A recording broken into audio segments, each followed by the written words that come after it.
എന്റെ മുത്തഖീങ്ങളെ, മുഅ്മിനീങ്ങളെ, വെള്ളിയാഴ്ച ദിവസത്തിൽ നിറഞ്ഞ മനസ്സോടെ അസർ നിസ്കാരത്തിന് മുമ്പ് ഏതെങ്കിലും ഒരു ഉമ്മയോ ഏതെങ്കിലും ഒരു ചെറുപ്പക്കാരനോ നിറഞ്ഞ മനസ്സോടുകൂടി സ്വലാത്ത് ചൊല്ലിയാൽ ബിലാ വാസിത, ഒരാളും എത്തിച്ചു കൊടുക്കേണ്ടുന്നവരാവശ്യമില്ല. അത് നേരിട്ട് തന്നെ മദീനയുടെ മണിമുത്തിന്റെ ഹളറത്തിലേക്ക് എത്തുമല്ലോ.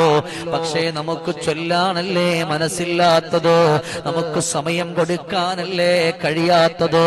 അതുകൊണ്ട് മുഅ്മിനേ, അസറിന്റെ തൊട്ടു മുമ്പ് നിങ്ങൾ നിറഞ്ഞ മനസ്സോടെ സ്വലാത്ത് ചൊല്ലുമോ? അത് 1000 വേണമെന്നില്ല, 2000 വേണമെന്നില്ല, 3000 വേണമെന്നില്ല. പിന്നെ മറിച്ച് എന്ത് വേണമെന്നറിയോ? നമ്മൾ നല്ലതുപോലെ നിറഞ്ഞ മനസ്സോട് കൂടിയിട്ട് നമ്മൾ മുന്നോട്ട്